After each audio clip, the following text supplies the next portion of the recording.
Toastmaster Shashank.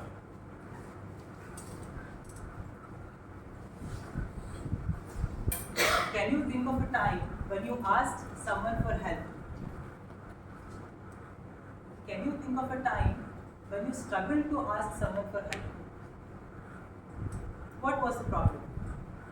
Mr. Toastmaster, fellow Toastmasters, and my dear guests, it was October 2021 when I got my first ever job that I got during my college campus placements. As a freshly graduated student, I was hoping to get into a role where I could work on a desk under the AC. And during my initial days of training, I requested them to give me posting in design since I already had a good knowledge of it.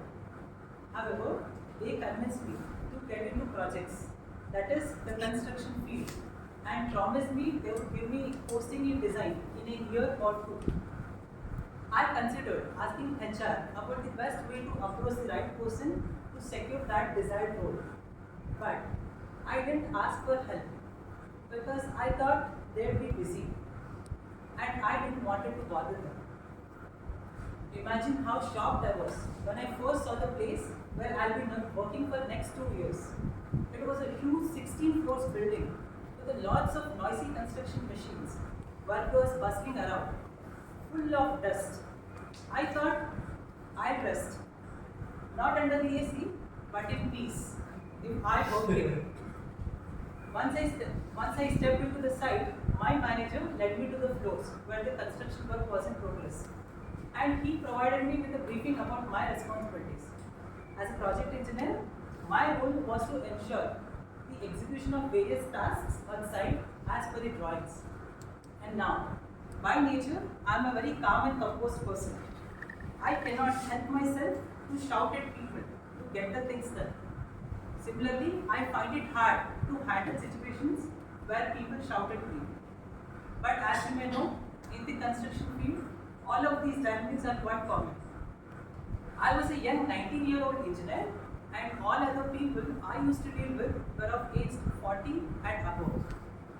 And most importantly, all of them were involved in various politics, such as mind games, blame games, etc. And every single day, I found myself dealing with these kind of people and situations. And I feel so upset. I often question myself, do I belong here? And I considered taking guidance from my colleagues on how to handle such situations effectively or adapt to such new surroundings. But again, I didn't ask for help because I didn't want it to seem incompetent. And the only reason I stayed back was because of the hope that they would transfer me into design in a few months. 6 months passed. I got no update. And a whole year passed, and now my company itself started convincing me to stay back in the construction field. And during this time, I discovered that there wasn't much growth like I thought, either in construction or in design. So my idea of switching into design also disappeared. And I literally found myself on my knees, and I was not sure which way to go. But then I remembered the long time wish that I had, that is to become a software engineer and work in the IT industry, and under the AC of course. But there was another problem. I didn't have a degree. I was just a diploma engineer, and IT was not my core field.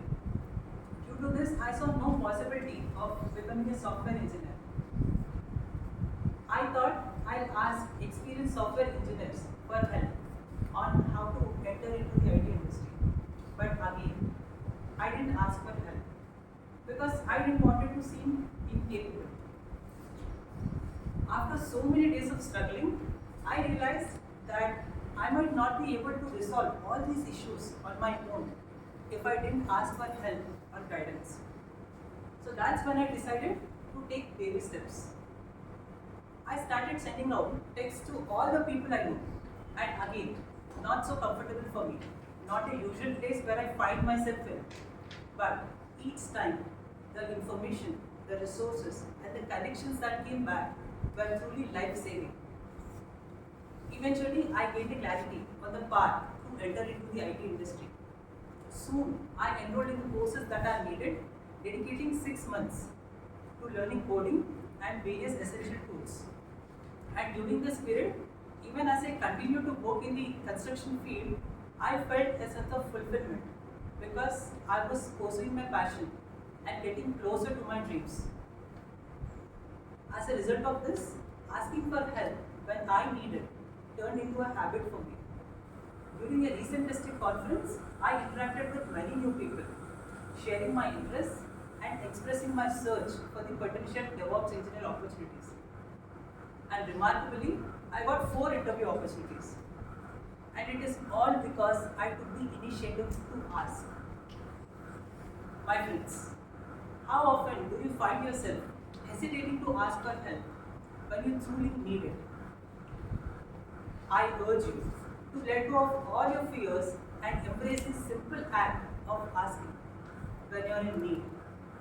Because the possibilities and the miracles that arise when you ask are endless.